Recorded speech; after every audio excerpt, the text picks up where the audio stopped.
Let's take your legs down one at a time. Good.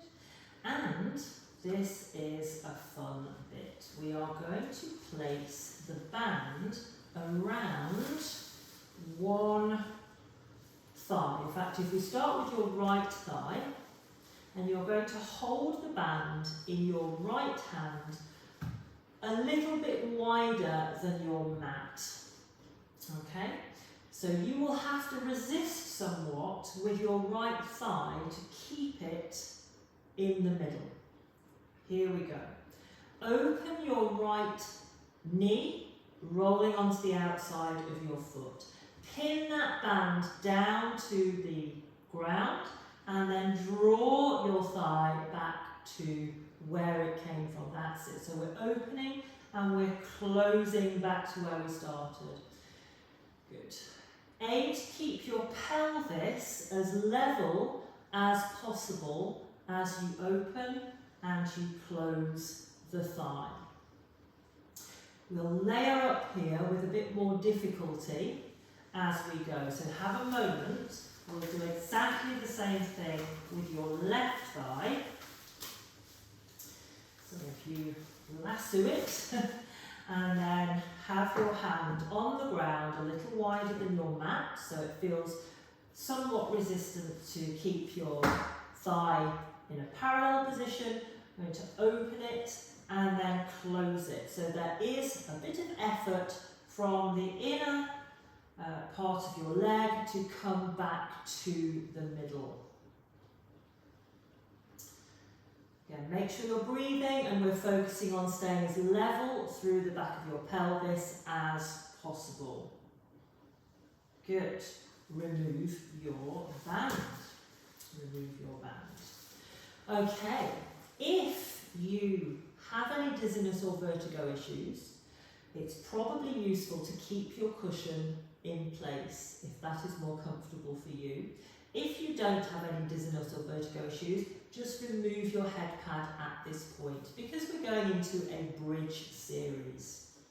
Check that your feet are about hip distance apart again, so you can bring the legs together, open your toes into a small V, heels and knees to match, and then roll your pelvis back as we did before, tipping your pubic bone up towards your nose, and then peel up into your bridge, lowering each bone down to the mat again, one at a time. Focusing on a really sequential movement here, grounding through both feet and making sure you are breathing. Again, if you'd like a breath pattern, it's quite helpful to exhale as we roll and peel. You can have an in-breath at the top and then exhale to roll back down. However, it's most important just to keep a flow of breath. So we'll go up again, one bone at a time. Once you're up in your bridge, feel your breastbone sink down towards the mat, followed by all the other vertebrae in turn. Okay, are you ready? We are going to change the bridge a touch. This one was more of a curling motion. This time we will lift the hips up without curling and moving sequentially. Check in to that fairly neutral placement of your pelvis so that your hip bones, these bony lumps at the front top of your pelvis, and your pubic bone are roughly on a horizontal plane.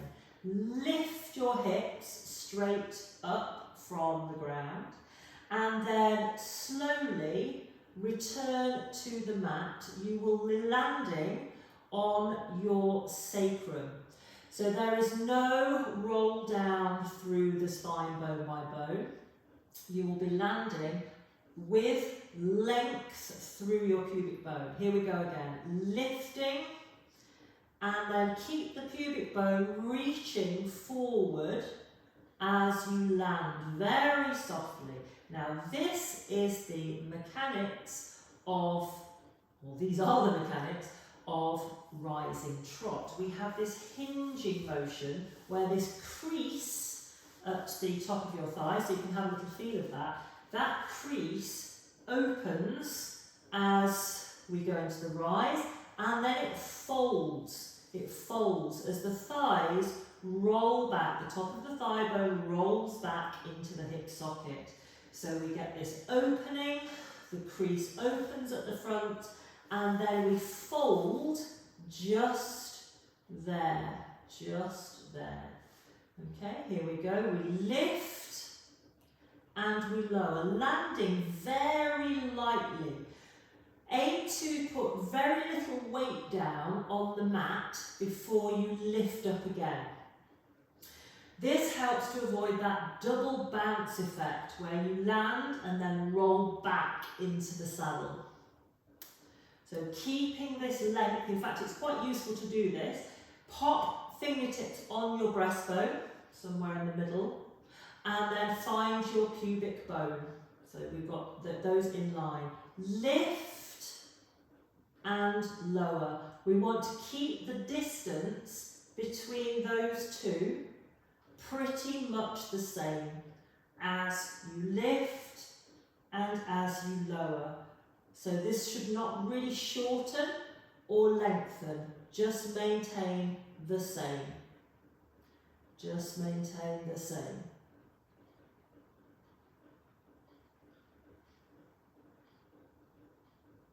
Good. Let's do one more.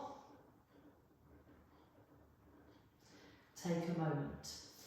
Right, now we will combine these actions. You are going to place your band again around your thigh.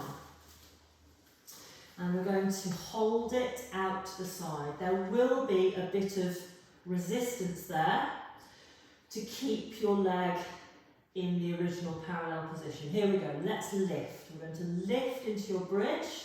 You're going to open that knee and close it again. Open it and close it. Good. Open it and close it against the resistance of the band. And then lower your pelvis. Again, lifting. Make sure you're breathing. And then we're going to open and close. Open and close. Open and close. Well done. So this starts to train strength and mobility in the bridge position. The bridge position is so useful for leg stability, positional stability in the saddle. Let's do the same on the other side. So pin your band down, so it takes a bit of effort to keep your legs straight. Here we go. Lift into your bridge, and then we will open and close. Keeping your other foot well grounded, folks. Keep your other foot well grounded.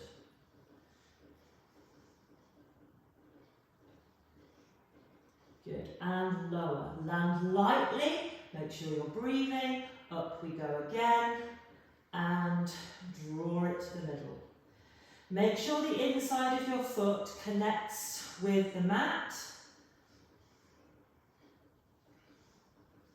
And then we will land from your bridge. Super.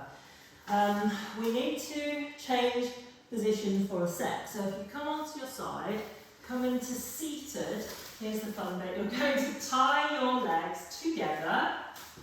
So if you tie them in a little bow with your band, just around the outside of your knees, and then roll back onto your mat.